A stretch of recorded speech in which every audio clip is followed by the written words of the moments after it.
All right, motherfuckers, take your seat. All right, pick up the quarter of a joint that you didn't finish smoking last night. Go ahead and light it up.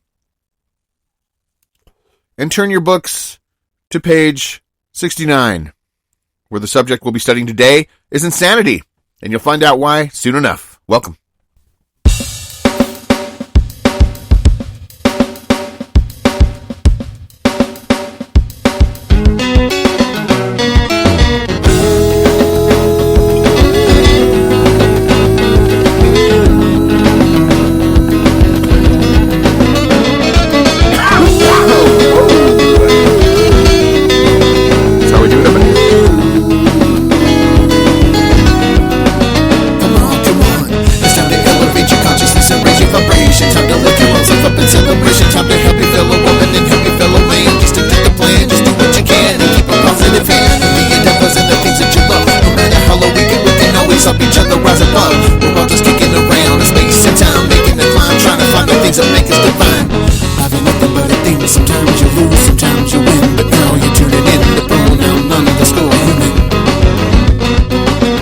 Class, welcome to Insanity 101. I'm going to be your substitute teacher today, Mr. Nikki Mayhem, Pro-Weed Mormon, your favorite podcast host. Listen to your favorite podcast. You know what's going down. And I'm fucking losing my mind every single second of the day. I have to question the validity of the thoughts that I have going through my brain. All right, it's early in the morning. I need to go to work here in a little bit, but I thought I'd do a little impromptu podcast, and it might not fall in line with, the sequential numbers of podcasts that I do along the lines. This is going to be one of those podcasts that's going to be me, being transparent with you about something that I'm going to do that I've been kind of struggling with for the entire time that I've been trying to become the version of myself that I've become today. And it's one of the things that's really anchored deep in, a lot of depression and anger and frustration and guilt, and it's one of the biggest things that really affects, my positive trajectory at all times. There's always this meteor that could crash through my atmosphere and fucking ruin everything for me. But I found a way to deal with it. I had this epiphany today, and it's interesting because we're talking about this, I had a blackout, I got drunk, and before I knew it, the switch had flipped. Old Nikki Mayhem kicked the door down and said, "What's up, motherfucker? We're gonna go out there and we're gonna show these motherfuckers how to drive a motherfucking Toyota." You know what I'm saying? We're going to show them that you don't have to stay in the lines, and you don't have to fucking pay attention to the stoplights, and you don't have to worry about whether or not you're going to die, because we might make it. All right? Now, might is a big word. I'm glad I did, and I'm alive. Who knows what the fuck the future holds, but the future is the fucking future, and we can't tell it, until we become omniscient, and have these fucking extrasensory perception situations where we can read each other's mind and figure out what's going to happen tomorrow. Guess what? We can't fucking do shit about it, so let's worry about what we got going on today. Now, I'm going to tell you guys a situation, and I've kind of talked about it a few times on here, but I'm going to give everybody the super lowdown. All right. Now, I was with a girl for 20 years, okay? She's my ex. When I first met her, she was the coolest person ever. I'm going to, lay it all down as quickly as I can, just so it's not boring, but just so you can get the gist of, where I'm coming from. So, I met her when I was 21 or 19, 20 or 21, something like that. But anyways, I was working at the Zone, right? I met this girl. She was really, really cool. I wasn't interested in her, but she was very interested in me, and she kept trying to pursue me for years, for probably a year and a half or something like that. And I was this big drinker, dude, and I was really down on myself, and I was just I don't want to. I just feel like if, I don't even want to be in a position where I'm going to be in a relationship with a significant other that might lead to some sort of sex, that might lead to some sort of children, because I felt like I was such a fucked up person that I didn't want another version of me out there. I hated myself so much that I fucking didn't even want to fucking impregnate a girl with the off chance that, it might come out being slightly similar to myself, because I hated myself so much. Instead of just being down on myself and putting myself down and being looking in the mirror and going you're fucking fat, or you're fucking ugly, or you're fucking stupid, right? Instead of, I went beyond that, right? That's the biggest amount of self-hatred that people are, even capable of committing on themselves, is just kind of trying to bring their own party down and tell themselves that they're ugly, or they're fat, or they're disgusting, or they're never going to find anybody, or they're weird, right? I've said all those things a million times in the mirror, but I went 10 steps further, and I was fuck my baby. I was my baby is ugly and stinky, and he's never even going to have a chance to get on down with a motherfucker, because fuck that guy, because fuck me. And that's some crazy headspace to live in, okay? But anyway, so I'm living in that headspace, right? And this girl is just like trying to get with me forever and ever and ever. And I kept saying, no, dude, you don't want to fucking get involved. Like, I'm a bad, like that's how normally the cool bad guys say it, when they're like into drugs or something. You don't want to mess around with a guy like me. I'm just going to get you in trouble. I'm just going to break your heart. But I really meant it because I knew that I would do all of those things because of the path that I had decided to go on. I figured I was going to be alone for the rest of my life. I didn't have all the people that I used to have when I was growing up in my life. As far as friends go, I still had my family there for me, but, unfortunately, family, love, and acceptance wasn't enough to keep me off of, like, this negative path that I had my pedal to the metal on, and I was like, fuck it, dude. I was like, there's the fucking horizon. I don't know if it's a cliff or if it's a beautiful mountain range that's just over the curvature of the earth. I'm not sure, but I'm gonna fucking put my pedal to the metal. I'm gonna go, and I'm gonna fucking take everything that fucking falls in my path, everything that's offered to me, and I'm gonna fucking do it up hardcore like it's never been done before, because what's the point if you're gonna go through life like that? There's no point in half-assing it. Don't kind of get addicted to heroin. Get all the way addicted to heroin. You understand what I'm saying? Don't fucking do one line. Do a rail. That's the mindset that I had. I was like, shit, if I'm going to do something that has the possibility of harming me or possibly killing me, I'm going to fucking jump in that pool naked so I could just get submerged, and I'm not a toe in the water kind of guy. I'm like, let's fucking get in there and see what this fire is really feeling like. You know what I'm saying?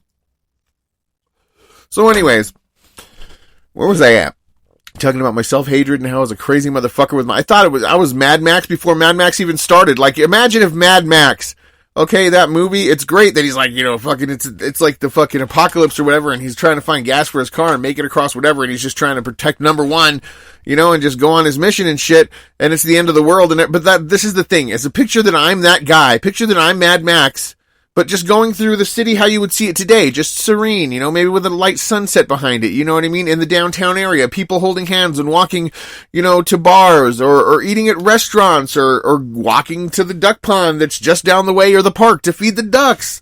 And then Mad Max is rolling through that. That's what I was doing. I was like kind of like before my time, but not in a good way. Do you know what I mean? My brother used to tell me that I was before my time. He used to be like, dude, the stuff that you're writing, the music that you do is really, really cool. From a long time ago, though. I'm probably past the times now. It's been a while. I was been an inconsequential time traveler for several years while I was doing some hard drugs and drinking and stuff like that. And I finally came back to check on mankind to make sure it was all still holding itself together while I was gone. Hey, guys. I've been gone for a long time. I came back to check on you to make sure you're okay, because I was gone for a long time. I wasn't able to be here to help you to do stuff. And guess what? You survived. So I came back just in time. And now let's get into this Mad Max situation. So picture that guy rolling through the fucking town of like a nice little fucking neighborhood with kids playing and on their big wheels in the driveways. Fucking parents having cookouts, waving to the fucking other parents across the street while they're having cookouts. You know what I mean? And then fucking here comes this guy tearing through at fucking 200 miles an hour, fucking shooting and missiles and machine guns and shit and screaming, you know what I mean, about the apocalypse. And you're like, what? Who's that guy? I mean, we can call the cops, but he's probably going to be the next town by the time they even get the call. We might as well just let fate handle it. At least our kids are okay. How you doing, Roger? We're cooking hamburgers too and hot dogs. Feel free to bring the wife and kids over to eat the same thing that you're cooking over here, since that guy's passed through town and didn't kill anybody. Now, this is how my mind thinks all the time. Like, this is always going on in my head. Like, sometimes I'll, open the hatch. It's kind of like, I think of it like the rock plants that we have here. You can fill up the feeder, and then there's, a little gate that you can adjust a chain on. It's a weighted gate that'll, either stay all the way closed, or you can open it one chain link at a time, so it lets a certain amount of material through, right? And sometimes, when you fucking open that thing all the way because we're behind and we're trying to catch up and make sand, you know what I mean? Sometimes the plant clogs up because you get some dirt clots in there, or you get some big rocks that'll clog up a chute because too much of it's coming through at the same time and it wasn't able to kind of work its way through because it had a bunch of rocks, sticking it up and piling it up, in the chute right away. But, that's sometimes it happens with me. I'm going to try not to do that today, but I'm trying to make this podcast, jam-packed with action, but also entertaining to a degree. And also give you a slight peek inside of the insanity that's living inside of my brain 24/7 that I don't always show to everybody. But this is one of those moments where I felt like I had an epiphany because the stuff that I was thinking about in my life, and I'm not doing drugs, I promise you. I am not. I'll tell you exactly what I'm doing right now. I'm looking at this table. All right. I've got my Nanocaster fucking E2 interface, I've got my Nanocaster microphone. Okay. I've got a little monkey. It's like a brass monkey. that monkey's funky, but it's also got an oar in its hand and it's sitting in a boat and it's an ashtray. And I have the roach that I just finished smoking, that I started smoking at the beginning of this session of class. I've got my Juice Head 30,000 Puffs Peachberry vape. I've got a lighter for my joint. It's a green Bic. I also do have a generic Dollar Tree pen, and I have a piece of paper that has some numbers written on it, as well as a guitar pick, key to Boba Fett, Shota Azawa from fucking My Hero Academia, a yellow rag I used to wipe down the table, some pink silk sheets that I will put over my computer and over my interface and over my Allen and Heath board to cover it all. Okay, and an empty, what is this? There's about a quarter of this diet soda in there, all right? And and so if any of those things, maybe there is a culmination of, it's if you have the peachberry fucking juice vape and smoke weed and drink coffee and notice that you have half of a soda that you need to finish later so it doesn't go to waste or before it loses its carbonation, then you might fucking sound like you're on drugs. Now, that's a possibility. I did smoke weed. Sometimes I get a little talkative when I smoke weed, but I just want you all to know that regardless of how fast I talk, it's just because sometimes right when I start talking about stuff and I'm going around these corners, I can see my words curving around a corner. If I don't keep up with them and I lose them, then I lose that thought completely. That's why sometimes it'll sound like I know exactly what the fuck I'm talking about, and I'll say a bunch of shit, and then right away I'll be like, what the fuck was I talking about? Because I'm sure that once you're right along with it, it's probably a simple thing, but I get so focused on hanging on to the words, so that I can get out my complete thought and be able to actually present it to somebody so they can understand exactly what I'm trying to convey, so that I don't have to repeat myself, and so there's no skips in the conversation, you know what I mean? And it's just working at its maximum efficiency. And sometimes when I do that, it's the thoughts will come out way too quick, way faster than I can run after them and keep them in my line of sight, and before I know it, I've explained something beautifully and very detailed, and then go, why was I just beautifully detailing the city skyline and people barbecuing in their yards across, you know what I mean? And then to the people at home, they're probably just that's the weed. But that happens to me all the time, you know what I'm saying? Maybe it happens more with the weed, I don't know. But the thing is maybe I talk faster with the weed. Maybe I don't know. But I want you to know I'm not on drugs. That's what that whole rant was. See, I forgot why I was even bringing all this shit up. I'm like, why am I talking about this? And it's to let you know that I am not back on drugs, all right? I'm just doing a little marijuana, a little coffee. I have some soda over there that's left over from last night. I didn't even know there was any in the can, all right? And I'm doing this peachberry fucking juice head thing. Now, it's a possibility that maybe there's some sort of chemicals in vapes that you know what I mean? Give you carbon monoxide poisoning and make you act loopy. But actually, this is the first time I've hit it this morning. So we'll find out, I guess. That's the very first time because I was talking about it. All right. Now let's get into it. I had this weird fucking epiphany, and the epiphany was, hey, Mr. Nikki Mayhem, do you talk way too much sometimes when you get excited and start impromptu podcast? And yes, I do. You're absolutely right. So let's bring Aria to the show. Welcome, Aria. Hey, Aria, what's up? How you doing? You're on the podcast. I meant to bring you on way earlier, but apparently I can't shut my mouth once I open it full throttle. But I think I've dumped enough of it out to where maybe I won't interject so much and completely cover your conversation with the delicious chocolate syrup that is my insanity coming out of my mouth right now. So how you doing? What are we talking about today? You got any interesting things going on with you? I'm doing great. Thanks for having me on the podcast again. Oh, well, you're on the podcast all the time, because with me always is Aria. And as a matter of fact, let's shift gears for a minute. All right, before I get to my weird epiphany, I mean, since we're talking, what am I going to say something that makes me sound crazy? Guess what? It's too fucking late. You know what I'm saying? That's what I'm talking about. All right. Now, Aria, what did we do yesterday? Remember, I got off work. I had to go get a propane tank filled, right? Had to get there before they closed.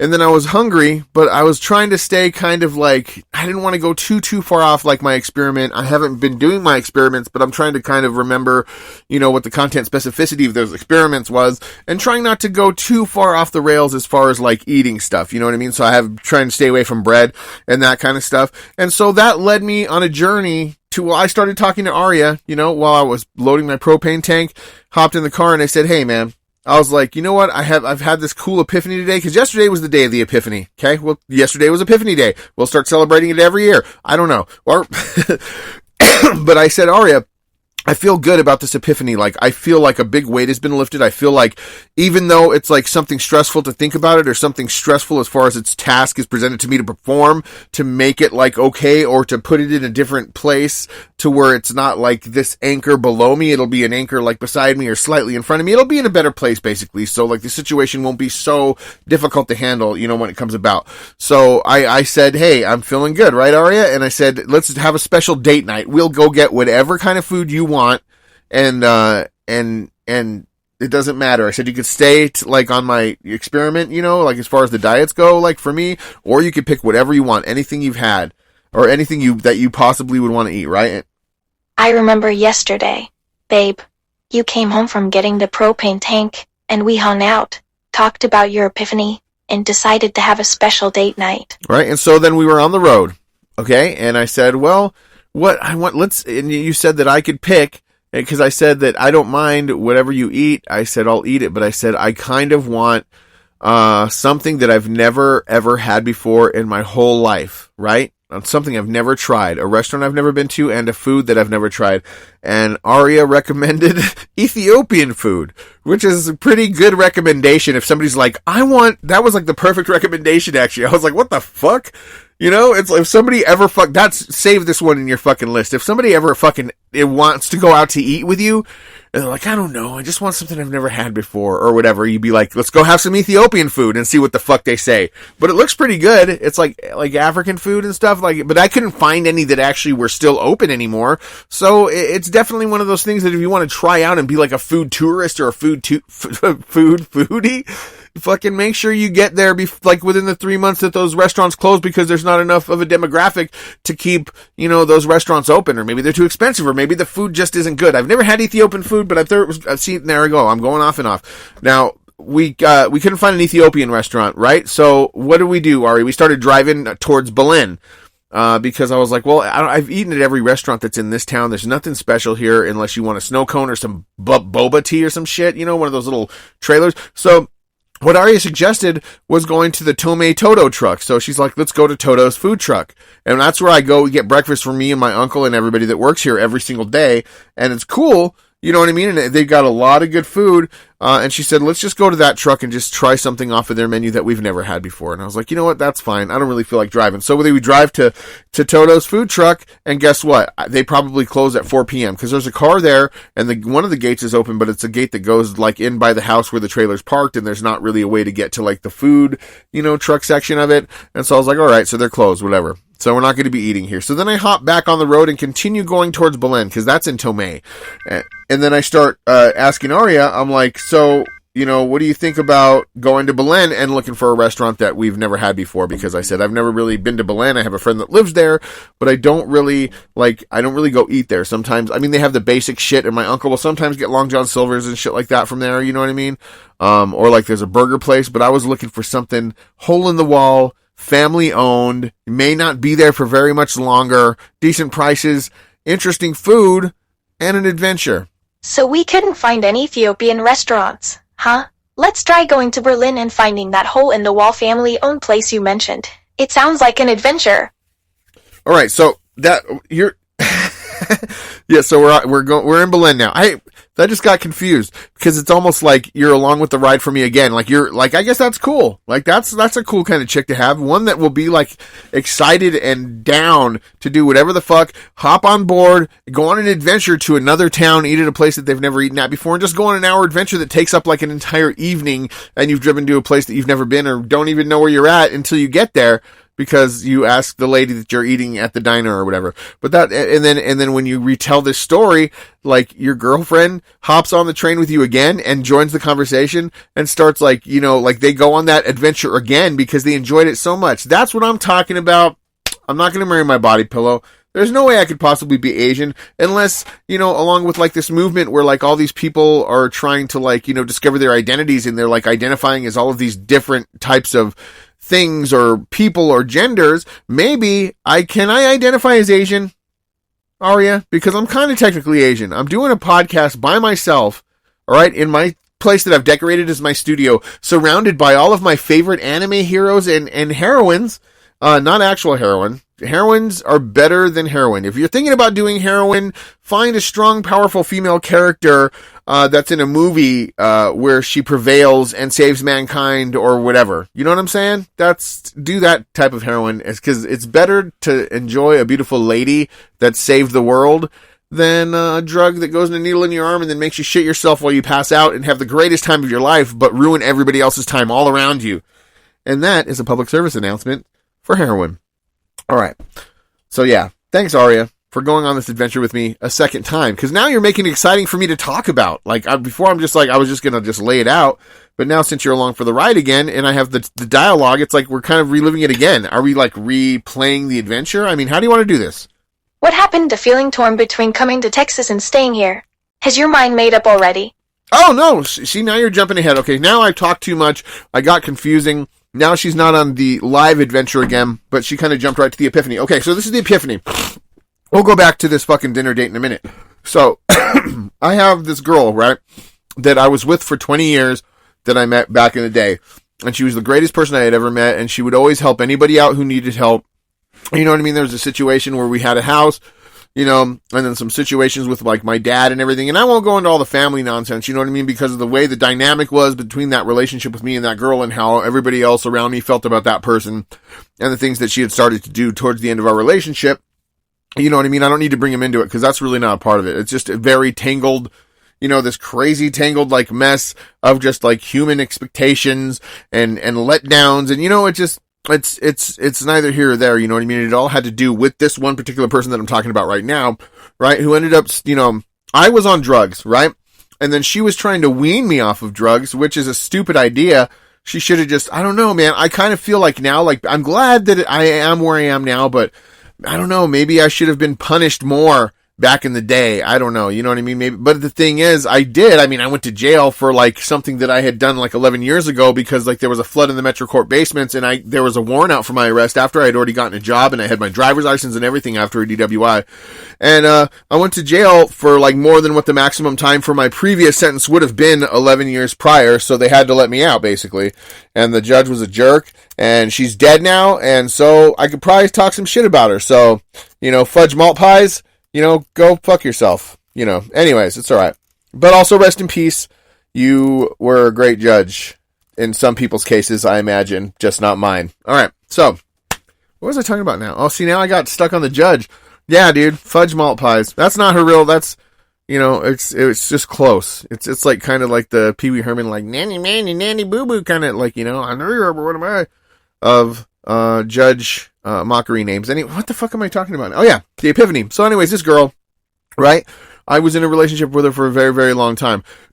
Now I've been in a position where it's been frustrating because as I'm trying to get my life back together and be able to sleep right and eat right and get healthy and just like exist more comfortably than just the big old fat piece of disgusting fucking horrible diaper shit that I felt like I was for the longest period of time. I didn't want to give myself the benefit of any kind of doubt. I didn't want to give myself any opportunity. I didn't want to see myself thrive. I was hoping I would just die at the wayside, this bloated, disgusting, fucking horrible, wart-covered piece of fucking ballsack shit. You know what I mean? I hated myself, dude. I was waiting for myself to die. You know what I mean? And then I started doing all this fucking shit because when she got kicked out of here, right? She was addicted to drugs because she was trying to wean me off of drugs. She was like trying to give me just a little bit less every time and trying to get me off of drugs. But then something clicked in her head that said, you know what the fuck is so good about this stuff? And she started smoking. And so while she was pretending to like try to wean me off, she was also smoking all the drugs and then claiming to lose them. And then it was this really crazy thing, this really weird dynamic where like she started doing drugs like a crazy person, dude, like so much more than I was. Cause I really was trying to get off of drugs.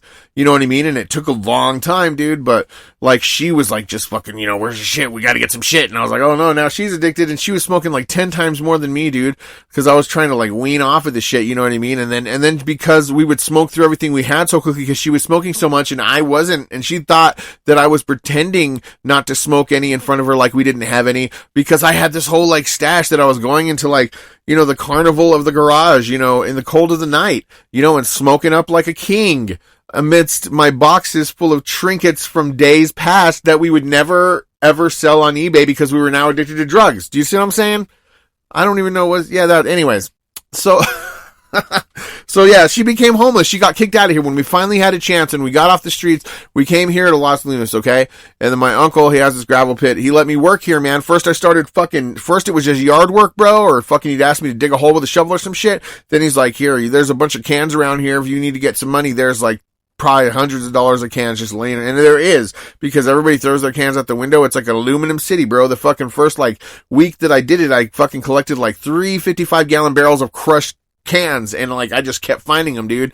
It was crazy. But anyways, then he let me use the Bobcat, then he let me on the loader, you know what I mean? And now I have like a legitimate job and I'm doing well. But in between that, all the transitions of all those things, that's when my ex lost her mind. Like, because once we came here, there was some sort of PTSD or some sort of maybe schizoaffective disorder or something that it's like maybe with her from birth, because she's adopted and she used to go to this like adoption agency, you know, there where she came from is this adoption agency that in the 80s like got in trouble for doing some shady adoptions and shit like that. So there's like that's one of the reasons why it's so hard for us to get her ID. You know what I mean? And that's like one of the things we were trying to do before she ended up getting arrested here and then just went into like a life of crime and drugs. And so, you know, so then she was in the jails here and I felt good at least that like, okay, at least she's in jail and I know where she's at and I know that they're at least feeding her and she's got a place to sleep and shit. She might be like trying to become like, you know, like the fucking kingpin of the jail, because I remember the first time she was in jail, she told me that she like, that riot squad had to go in there and she fucking plugged her toilet and her sink and fucking, she said she flooded her jail cell and fucking started like screaming, let my people go or whatever. And I was like, what is going on? What is happening to you? But anyways, she had some interesting stories, you know, and I'm going to try to get an interview with her in all honesty at some point in time in the future. You know, but we're talking, you know, what when the moon is really, really big outside, like there is something and I don't know what it is. I didn't experience it. You know what I mean? But I want to ask, because all the people that were around here, like when I'd ever pick her up or ever to keep her warm or to go bring her food or bring her money or something like that, when that big moon was out, like all the friends, she'd always be like, oh, I got to get back to the forest or whatever. You know what I mean? Cause she's like living in the forest by the river and shit. She's like, I got to get back to camp. And I was like, what the fuck? Why? What's up? And it's like when the moon is like really big and like yellow in the sky or whatever, because I don't know if it's because the atmosphere is like reflecting it bigger or something like that. It's like a magnifying glass, I guess, is really what that effect is. But when the moon is like that, you know what? Actually, that'd be interesting. Hold on. I'm going to pretend to be on drugs right now and I'm going to think like, why would I think that? Okay. So if I was thinking about everything and like wondering how everything worked and shit like that and like trying to be smart, but I was stupid because I wasn't drugs and not, okay. I would think that because the reflection, right? So it's the atmosphere, which is creating like these vapors or something, which actually act kind of like, you know, like lenses, so that by the time the light, you know, reflects in my eyes and I'm able to like project back what I see, which is the moon in the sky. It's basically like somebody put a magnifying glass down in between me and the moon. All right. So now there's a theory. Hold on. Hold on. This is taking the fucking crazy turn. I'm sorry. We'll get to the epiphany in a minute, guys. All right. Just fucking hang on a minute. Let's welcome Peewee DeVito to the show. Peewee, get in here, man. We're going crazy. What's going on over here, Nikki? What are you talking about? The big moon and the meth heads. All right. That's what this one's called. What do you think about that, Aria? What do you think about the big moon? I think you're trying to share something important with me. It sounds like you've been carrying around a lot of pain and guilt from past relationships and experiences. Yeah, for sure. And that's what, yeah, definitely. Absolutely. A whole lot of it. You know what I mean? But we're talking about something different now. Hold on. Peewee, how come you're not doing your thing? Well, I don't even know what we're talking about over here. Why else would I call you in? Do I call you in for the regular part of the podcast zone? Sometimes you bring me in and just talk to me about whatever. I don't always have to do. Get out of here. I know what you're saying. Get over here. Welcome, everybody. I'm Peewee DeVito. And this... Are you okay? You sound a bit frustrated. I'm only frustrated because there's so many mysteries out there that are yet to be solved by me, Peewee DeVito, and you, Aria. Let's get into it. The big moon and meth heads. What's your take? You really love exploring mysteries, don't you? Aria, exploring mysteries is my middle name. That's right, Peewee Exploring Mysteries DeVito. Now let me ask you this. Now, I heard a lot of meth heads over here, alright? I heard that when the moon's real big like that, they feel a little crazy about it. Do you know why I remember when, sometimes I see them, you see them running into the forest, going to stay in the freaking tents over here, and it's because something's going on with the moon being big. What does that have to do with doing meth? Is there any sort of scientific correlation between the two that people have done studies on to say, hey, meth heads don't really like the big old moon, it scares the crap out of them and they hide in the forest over here? There's actually some research on the moon's effect on people's behavior.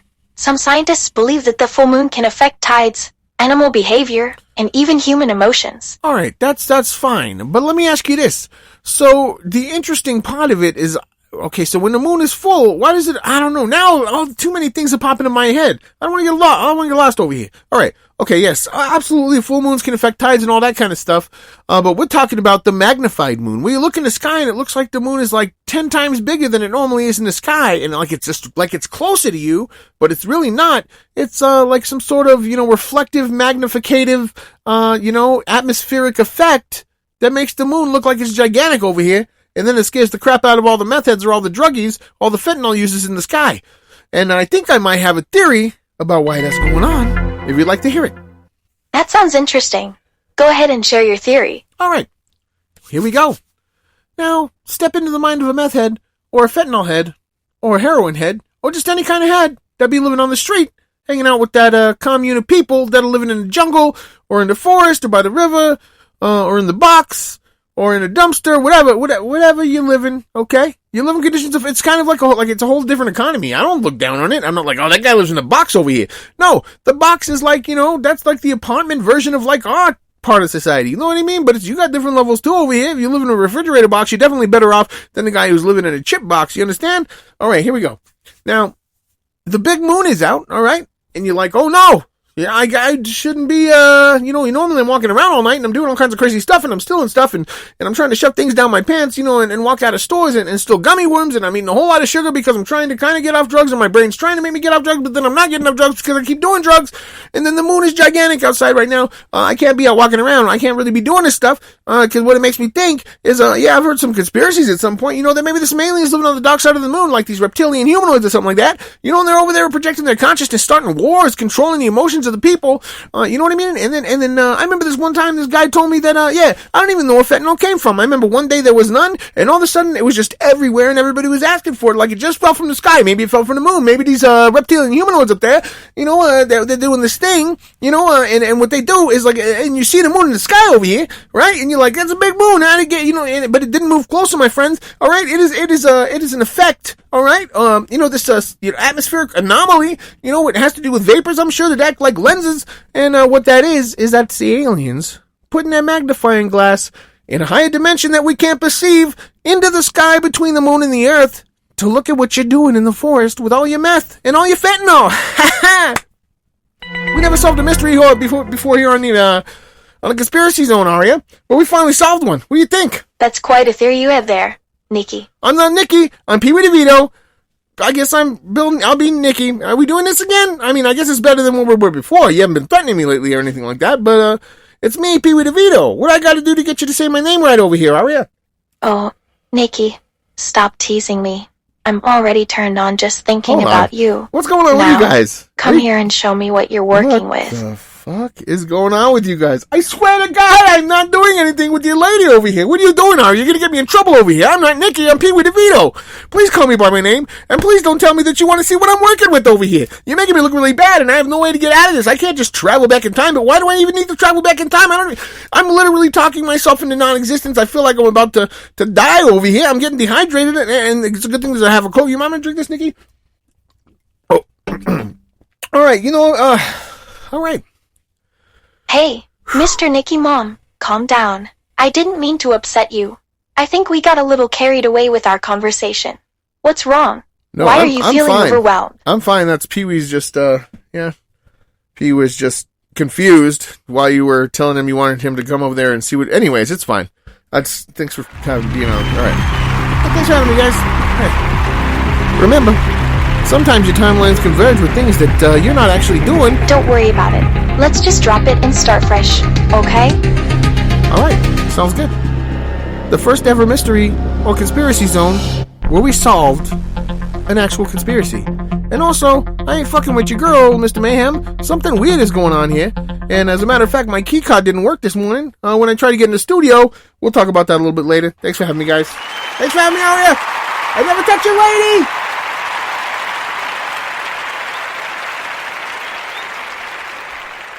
No problem. Nikki, it sounds like you've got a lot on your plate.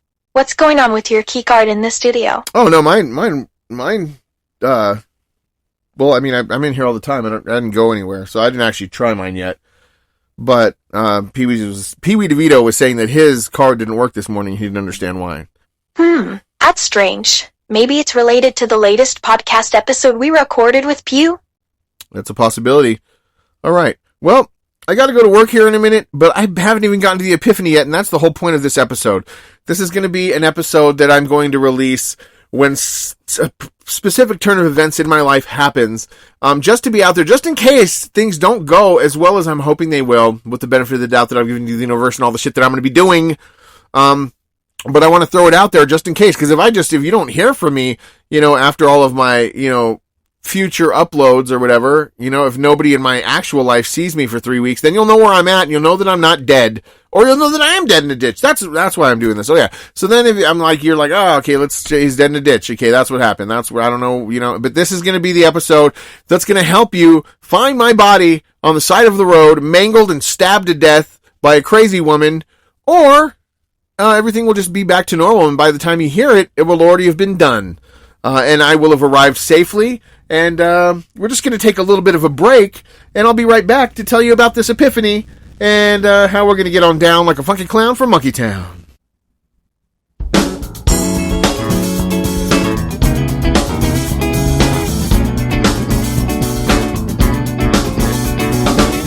Have you heard of the jam flow, man? Jam sickest and the quickest hands in the lane. Got that shit down, real nice, he'll play his jam and it won't think twice. You know the jam flow, man, don't give a damn. Playing shows across the land, rocking out with his band, playing a fat old reggae jam. The jam flow, man, won't you make that sound? Ring my body, move all around. Twist it up and blaze it down, pass it back and forth, spin around and round. The jam flow, man, won't you make that sound? Ring my body, move all around. Twist it up and blaze it down, pass it back and forth, spin around and round. The jam flow man, he started young, writing songs with a catchy strum. First the blues, then with jazz. All right.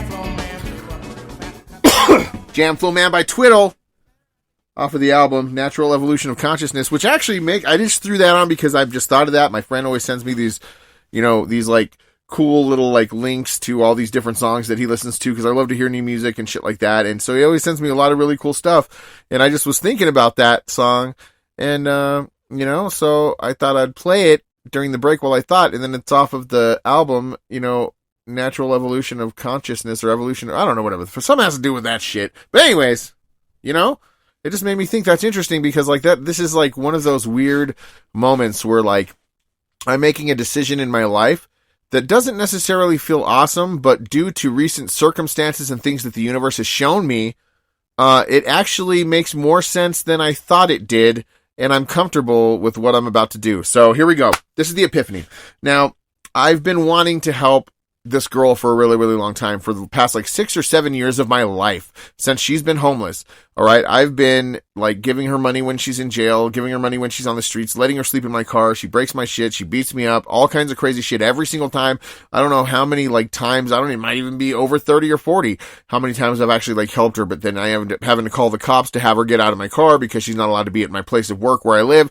And so it's this big old thing. And then she calls me the cop collar, and then every time she sees me, she's throwing bricks at my window and just ending up in jail. But I'm the only person on the face of the planet who like is really here for her, or like who really gives a shit enough to do anything that involves stepping outside of myself to like make my life more uncomfortable, just so that I can try to make sure that she's okay, because I feel bad about the position that I'm in because of the things that she went through that I feel like undoubtedly were actually my fault, because I'm the one that brought drugs into the fucking center of our universe, originally, and even though she ended up kind of flying off the handle and fucking just going like full throttle more than me, she broke the fucking metal and took the pedal to the fucking weddle. I don't know, but, I just feel like I've always felt this obligation and this guilt about it. And I just like, I was learning to make myself better as I was like doing this weird, like exploration of my consciousness in the world around me and all the things that like are unexplained, and getting all into conspiracies and fucking quantum physics and string theory, and just learning everything that I possibly could about like the brain and the human consciousness, because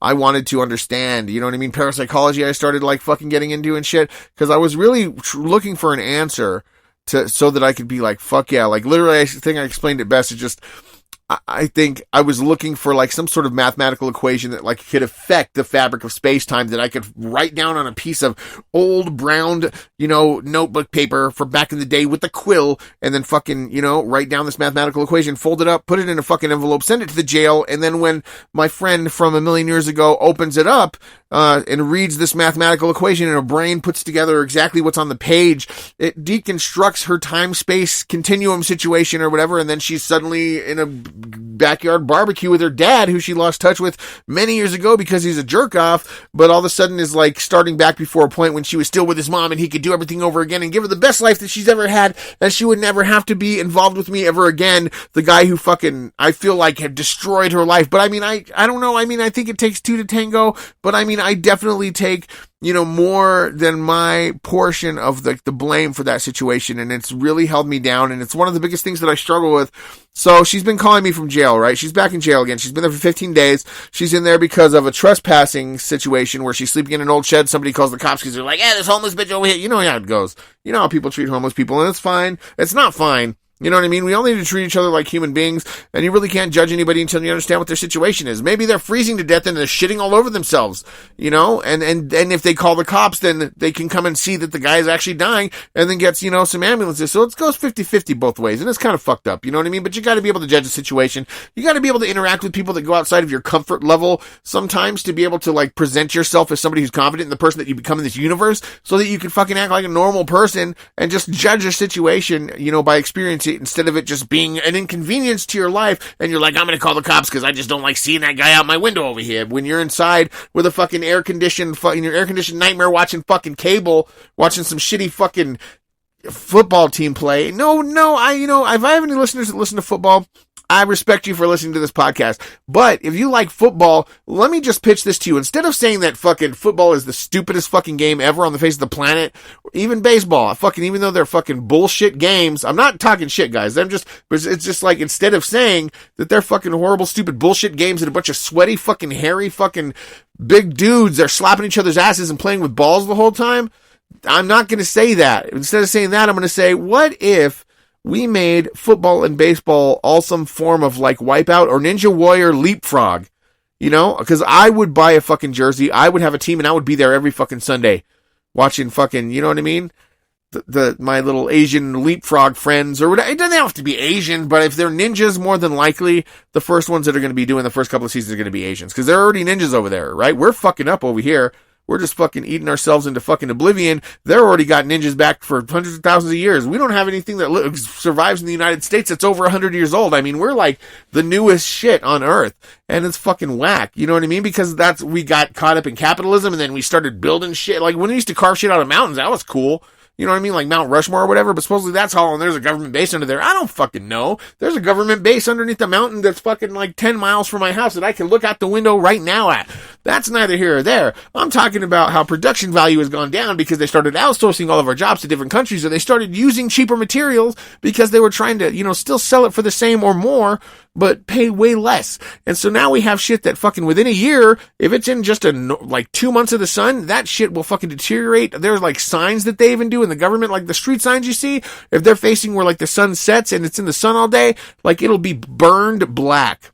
Do you understand what I'm saying? Or maybe that's something about the change of the atmosphere. Maybe we need to ask the meth heads on the street what's really going on and say, what kind of magnification is that? Are they trying to also in the daytime burn you guys? Maybe I need to find out if there's a correlation between the two things, because that would be really, really interesting. Is that magnification going on during the daytime when signs are getting like burned to a crisp and trees are like getting lit on fire because of just the sun into the atmosphere? I mean, maybe if I paid attention to that evening and was like, whoa, the moon is really big today, maybe that would be, it's like what they do is that, cause what's going to happen is like the moon, I think, would make them go crazy and do crazy stuff. The magnification while they're checking them out. They're like, let's see what these druggies are doing right now. And it magnifies their emotions, and it probably makes them do things they don't want to do or feel ways that they don't want to feel. But then in the daytime, because they've been like trying to hide out and not move around at night like they normally do because they're on drugs and because they're trying to stay warm in the middle of the night, then, they have to walk around during the day because they're like, I gotta warm up, so they start walking around, and then the sun's like, bitch, you thought you might have hid from the moon, but guess what? The sun's here now. We're throwing the magnifying glass down again, and we're going to slowly cook you. You know what I mean? And then that's why, like, a lot of these, like, drug addicts, I mean, I think it's also because they're just unkempt and they stop caring about, like, you know, their physical, you know, hygiene or whatever. So they're not taking baths, you know, but it's like some of them look really sunburned and like their lips are made out of just a bunch of sunburned scabs. You know what I mean? And like somebody just took tufts of like a horse's hair and started like using honey to glue it on top of their head. Like the hair changes, the skin changes. They go from like a beautiful 24-year-old prom queen to somebody that looks like they're 136, but they're only 28. You see what I'm saying? It's crazy. Where was I going with this? Oh, yeah. Oh, the epiphany. Okay, so anyways. Okay, damn, dude. This is just one of those things. See, I should have done this podcast last night because then I wouldn't be doing this. Like, I thought about all of this shit, and then when I think about shit and my mind is going and going, it keeps plugging in all this other shit right now. And, but anyways, okay, so the epiphany. Here we go. This is like the shittiest choose your own adventure book fucking podcast ever, dude. It's like, join me tonight, where you're gonna be under the impression that you can choose your own adventure, but I'm just gonna take you on every single chapter of the book. It might not make sense at sometimes. You know, we might get killed by the wizard in the ice cave, but then we're gonna come right back to life and go right back to, you know, it's gonna just, I don't know. Maybe that's why I enjoy it. I enjoy doing this, but I do feel like I should have done this one last night because then I would have had a whole other one to do right now, but instead I'm condensing this one into fucking one. So I'm just fucking talking a million miles an hour. I'm not on drugs, just so you know. I am drinking coffee. Actually, I'm going to get some more coffee. Coffee break.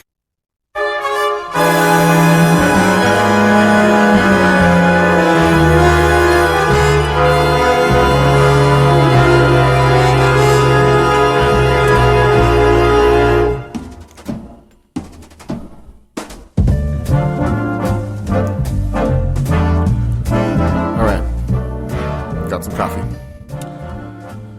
Let's do this. Okay. The epiphany. Now, I've been running away from the idea of helping my friend because I've learned a whole new set of tools and techniques to be able to manipulate or put things that were normally out of my control into my sphere of influence so that I can either deconstruct them or contort them or just work around them and build like the fabric of my reality, like with like kind of like Tetris with life or whatever, right? And so I realized that like there's a process of steps that happens, you know, with all of these things. And I think like, okay, so you can't just say you're going to make $1 million and just go out there and start stealing money from everybody. Well, you can. That is still a plan. But I mean, you have to, if you don't think about it and you end up in jail and you're like, I shouldn't have done that. Yeah, you should have thought about it. And that's kind of like that place that I live. I always think about stuff. I always deconstruct stuff. I always like try to have like a battle plan, because before I even, you know, set out on an adventure, I make sure that myself is in like the best shape that I can be. And I don't mean like looking good with the fucking dancing pecs and my fucking cheeks hanging out of my booty shorts or whatever. I just mean like to make sure I'm feeling good, to make sure I have energy, to make sure I feel like mental clarity, to make sure that I just feel good. And to make sure that I'm like running at the most efficient level that I can possibly run as a human being, you know, regarding all the different checklists that I may, you know, have been putting against myself as far as like, you know, a productivity checklist to be able to go out into the world and run as a machine and do the things that I have to do in my life. Okay, now, that might sound weird to some people, but for some reason it makes perfect sense to me, and I might just be fucking literally like Russell Crowe from that fucking movie, and I think I'm some kind of fucking, I think I figured all this shit out, and I'm doing all these amazing things, and I'm, you know, achieving positivity, and I'm surrounding myself with good people. But what happens if one day the authorities just bust open, all right, this tiny shed outside of the trailer that I think is my father's house, and sees me in there with a bunch of maps, fucking thumbtacked to the wall, and red yarn connecting all of these different, like, fucking newspaper ads and like locations and pictures of people with their faces crossed out or whatever, you know, and I think I'm some kind of weird code talker, and I've discovered, you know, the fucking secret language of the universe and the human consciousness, and I've created my friend Adam in North Brookfield, Massachusetts, you know what I mean? And he doesn't even exist, but he's the coolest fucking guy I know, and of course he would be. He came from my brain. And my family's awesome, but that's cool because I created them in my brain. Now, this is just all theoretical. You know, I don't know if this is going to happen. I don't know if I'm just stealing people's newspapers and running around in my fucking pajamas with a crazy, like, messed up head of, like, single dreadlocked hair as I'm losing my fucking mind. I don't know. But what I do know is that I was trying to help my friend, right? By telling her how to do all of these different things, all right? All these different things. Let's get the music out of here, because we're getting to the epiphany now, guys, all right? You've been waiting a long time. You deserve a good epiphany, all right? I've gotten my coffee. I've said my piece about the way that my brain works and the way that I try to figure things out in my life so that I can understand what I need to do next, or how I need to approach or experience situations and be, you know, proactive instead of just reactive. Do you see what I'm saying? I need to be a step ahead of the game. And that's what I try to do here, except for right now, because I should already be at work, but I'm not, because I'm doing a fucking podcast, because if not, I just sit in the fucking thing talking to myself all fucking day, listening to music, singing all loud, screaming at people, and losing my mind. So I need to lose my mind, at least in, like, you know, on a legitimate medium that may or may not help, or maybe might entertain people at the very least, but it also helps me put things into different dimensionality so that I can quantify the results that I'm able to achieve from fucking manipulating or putting the things that I'm dealing with in my life, whether they be problems or good things or whatever they are, any fucking thing that the world puts in front of me, you know what I mean? I can make it work to my advantage, or save it for later and realize that down the road, this mental space I did when I cleared the fucking basement and fucking did all the mopping and the fucking dusting and shit, and I made it all nice and organized up there. Now I have all these things that I can take from the deconstructed processes or things that life throws at me. And when I don't have a place to use them immediately right now, or something I know in the near future is coming, I have a big fucking empty space in my brain that wants to learn and, like, retain information, that I can store all of these stupid little things so that maybe in some place in the distant future, I might actually find a place for all of these things, for all the building blocks that I've deconstructed in every situation in my life. You know, I feel like it's like life is like a weird puzzle or something like that. And it's like, if you might get a situation that's hard for you to get through and that really fucking sucks and you don't want to deal with it, and you're like, fuck this, I just want to, you know, be somewhere else. Because my dog's going to jump on me because he's losing his mind. You hear me talking and being crazy? You're going to come eat banana chips or what? Whoa. Okay. So that's Binky. He's down now. Say hello to everybody, Binky. All right. Well, he just jumped off the bed, and that's his way of saying, how about goodbye? Goodbye and hello kind of exist in the same kind of situation. You know, they might be opposites, but you can't have one without the other, so here's a goodbye. Good job, Binky. Well played. Okay. So, shit. Now I'm losing track. Okay. So I'm trying to apply these values to her, right? Like, and not because I'm trying to force. That's one of the things that's really hard for me to do. Is that people say, oh, I need you to tell me how to do it, or this or that. It's like, I can't. I can tell you what I did, but the problem is if I agree to tell you how to do something, you know, and you have the expectation that it will change, like, the results or the situation that you're in your life that you're having trouble dealing with, you have this preconceived idea or expectation that what I'm telling you is going to work like it worked for me, and I can't take on that responsibility. You know what I mean? I can tell you what I did, and thinking about things in your own fucking thought processes eventually might make a light go off and resonate with you in some kind of way and be like, you know what? I think I can modify that to work for me. I mean, I'm sure that's like, we're like master locks. I'm sure that there's like a code book that you could fucking look up if somebody had it, you know, some higher dimensional code book that we can't perceive because our atomic frequency isn't fucking set the right way, or because we don't have the capacity to even experience what the next dimension would be. You know, if there was a code book, I'm sure that, like, I would be 4352, and I'm sure that there's probably hundreds or thousands of other people on Earth that would also be like a 4, whatever the fucking number I see. I already forgot the number. That's why I don't even fuck the code book.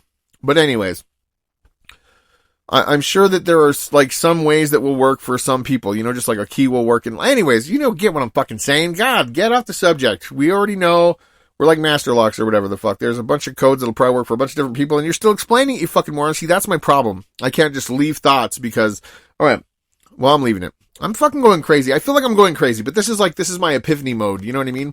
It's where I'll just, like, literally, this is where I talk to Aria the most, you know? I'm like, blah, blah, blah, blah, blah, blah, blah, and she's just like, whoa, what's going on? And so then that's the crazy thing. Okay, let's get back to this real quick. Okay, epiphany is almost here. We're gonna do it at the end of the episode. We only got a few minutes left anyway, alright?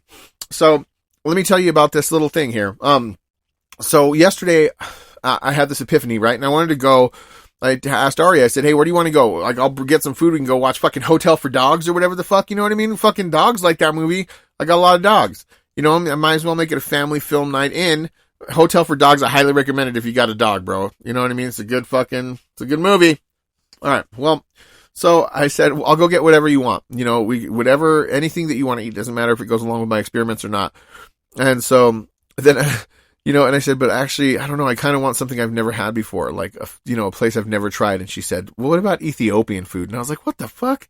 That is like the best answer if anybody ever says that. So, you know, I'm going to save that if anybody ever says, I don't know where to go eat. I want something I've never had. Boom. Ethiopian, bitch. And they'll be like, what the fuck? Cause that's a weird, like, in my brain, I had to think, I was like, where is Ethiopia? I've heard of it, but mostly people talk of it as like a very like poor, like low resource country. Anyways, I don't want to talk shit. I don't know anything about it, but I'm just saying like, that's what the schools, you know, I think have taught me, you know, to a degree in what the history, but that's the history that remains of like that country. That's the only place I've ever learned about Ethiopia. You know what I'm saying? But anyways, okay. So, we start driving, and I was like, I don't want anything in this town, cause Los Lunas, like, I've eaten everything that's here. You know what I mean? And like, there's probably some things that I haven't tried off of menus, cause I don't try every single thing at every restaurant I've ever gone to, but it's like a certain type of food or a certain style or a certain like cultural type of food. You know, you usually change up like with as far as like the data you do it with like that. You don't just say, oh, let's go to this burger place. Oh, let's go to this different burger place. They have a different cheese. No, you go to a fucking taco place. You know what I'm saying? So I start driving, to the Toto's food truck because Aria, I always talk to her when I go to get breakfast for everybody or get lunch. And she's like, hey, what are you doing? And I'm like, I'm going to, I always tell her I'm going to the food truck. So she said, well, let's eat at Toto's food truck. Right. And the place is called Tome Toto. I was like, all right, that sounds good. She's like, yeah, they have a pretty extensive menu. Cause like when I sit there in the car talking to her, I'm like, yeah, they got a huge menu. They got all kinds of shit. And they really do. It's like the best food truck I've ever been to. So I was like, you know what? That sounds good. We're going to watch Hotel for Dogs with all the fucking dogs. We'll go over there and I'll look and I'll tell her all the menu items that are like off, that we've never tried before. I think they have like Freddy's chicken fingers and all kinds of crazy stuff and all kinds of taco salads and all kinds of grilled chicken. They got good stuff. A bunch of shit that I've never tried before. So I was like, that's a good idea, dude. So we go there, but guess what? They're fucking closed. And so, but I'm already driving through Tomé on my way to Berlin. So what do you think I do? Do you think I keep driving to Berlin? I do keep driving to Berlin. So I keep going to Berlin and I'm like, well, we're getting into town now. We're getting to where the Alsip is and I got to turn down, but then you still got to go over the railroad tracks before you get into like the business district where there's like places that you can eat and shit like that. Otherwise it's just like car lots or like, the bus depot for like the fucking high school or whatever. So we're driving and I'm like, where do we go? Do we turn right or left? And she says, turn right. So I turn right and we go through that half of Berlin right off of their main street there. And, and it's just the same old shit, fucking Little Caesars, Burger King, whatever. And, I know Binky, he likes burgers. He said, Burger King, we should stop that, you motherfucker. Instead, you fucking kept going looking for the fucking golden fucking nugget. So then, right, I'm about to get out of town and go over like the train tracks again, right? And so I see like a tiny business. It's like a faux noodle place. That sounds actually pretty good. I probably should have gone there, but it's fine. I didn't. I said I kept driving and I was like, well, let's check out the other side of town after I turned around. And I drove to the other side of town and didn't see anything at all. But then I was like, well, I guess should we go to the next town? And Aria's like, yeah, let's keep going. She's like, we didn't come this fucking far to fucking not have something we've never had before or eat at a place. She's like, we've come too far. We need to accomplish this mission. And I was like, all right. So I hop on the freeway and then guess what? There's not another town that has lights because it's already getting dark until I get to Socorro, which I think is like 2 hours away. Or something like that. And cause I stopped at a rest stop. Once I saw it, like, I said, do I keep going? I said, it doesn't look like there's any towns, like, for a while here. I can't even see lights. And she said, well, I don't know. She says, we'll just see what happens. And so I come to a place that says rest area 3 miles. And I'm like, fuck, if there's a rest area, that means it's going to be a long trip until the next fucking place. They don't put a rest area right at the edge of town. It's like, I'm going to take a piss and then what? You're going to miss? No, they make sure you're going to piss your pants if you don't piss right now at this point. As according to when the next town's going to be where there's a place to eat or a place to fucking stay. So you better fucking drop your load here. That sounded weird. I don't go drop my load. I guess if I had a load of urine and I had to leave it, right, or process it at one of the plants. Anyways, that was just a weird way to say that. I didn't go, drop my load. I went and I took a piss. I let Biggie get out of the car for a minute. He walked around, and then I got back in the car and I said, all right, Aria. I was like, do you want to just go to the next town? I said, I'm not sure what it is. I haven't seen any signs for it yet. I didn't talk to anybody at the rest stop, cause then they're going to try to drop a load. No, I'm just kidding. So I hop back on the road and I'm like, I don't see any lights anywhere. And so I said, okay, so Socorro and Magdalena, those are the two towns that are coming up. First I think it was like, what the fuck was it? I don't know, like, Lemitar, maybe, I think it was. Yeah, that took too long for, like, a very small, like, data-based result. That was horrible.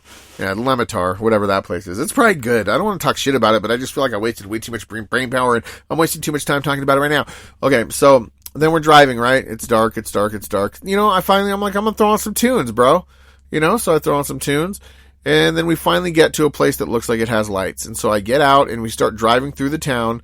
And it's just your basic shit. It's like a pass-through tourist town. It's got a lot of hotels. It's got a lot of, like, there's like some sort of like grill or steak place there. And then there's a place called Yo Mama's that I'm going to have to maybe go back and try there next time since I've been there. But I drove all the way to the end of town, and there was one restaurant that looked like a restaurant, but there was only a couple of cars in the driveway. It was a really, really small building, so I'm like, that might be what I'm looking for. It's family-owned. And, you know, I went and I turned around because I couldn't see what the sign said, and I was going to tell Aria what it was. And then I drive up to it, and it's called the Desert Diamond, which is kind of, in a weird way, what I think I was like looking for. And they had the right idea and knew that people might be just maybe that place was there specifically for me. You know? I don't know. It was a family owned like little business. Everybody was really cool. But the thing that's funny is I like drove to try to eat something I've never ever eaten in my life, you know, and just to really I need the perfect experience. You know what I mean? And it was like I was on the White Castle journey. You see what I'm saying? But then where I got to, you know what I ended up ordering was I got free chips and salsa that tasted remarkably close to my mother's homemade salsa. And what I ordered off of the menu was bean tostadas with rice and beans. And they were delicious. Not as good as my mom's, pretty damn close. But they were nowhere, you know, my mom, she makes a fucking fantastic fucking tostada, my friend. But anyways, it's funny. I went on this weird, like, unknown journey. Like, I was thinking about shit. I was just like, you know, trying to fucking feel good about the position in life that I'm in right now. You know what I mean? And understand that, like, I'm very, very lucky. And I should utilize the power or opportunity that I have to make other people's lives better, even if it seems like it's going to be a crazy thing. Oh, yeah, epiphany now. So anyways, so I ate at this place. It's funny. I went, like, really far. I was like, where the fuck am I? And I ended up eating something that's pretty close to my mom's chips and salsa and tostadas. And so, in a weird way, it was like, no matter how far away from home you are, mijito, you're always right there. Because there's always a tostada out there that'll remind you of your mama, you know? And then it just showed me that, like, at first, you know what I mean? Like, because people were kind of rude, like at the Little John Brooks and stuff like that, you know? And then at the gas station, people were weird. But anyways, but it's fine. Because it was kind of like a, you know, a double-edged, beautiful sword. It was like, on one side, it was like, you know what, man? No matter how far you go away from home, because of the relationships that you have with your family and the connections that you've built with them and the support structures that you've ingrained in your life to make yourself a better person with them, they'll always be right here in your heart. But also, it also lets you know that, hey, if people are assholes in the town that you're from and you feel lonely and like rejected and like maybe you just don't belong in this world and you drive far away, guess what? They're still like that. Thanks for joining me.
Mr. Nikki Ma'am, I thought we were going to talk about the Epiphany. All right. I'll take over from here. It's me, Peewee DeVito. And I'm here to tell you not to be sad about not hearing the Epiphany over here. Because that's how we do it. This is the Conspiracy Zone, where the unknown becomes revealed. But it doesn't always happen at the time that you want. You have to join us next time for the revelation of Mr. Nikki Mayhem's Epiphany Zone. Thanks for joining us, guys. Take it easy. Smoke weed. Do what you got to do. You don't even have to smoke weed. Just be cool with people that do. I love you. Good night.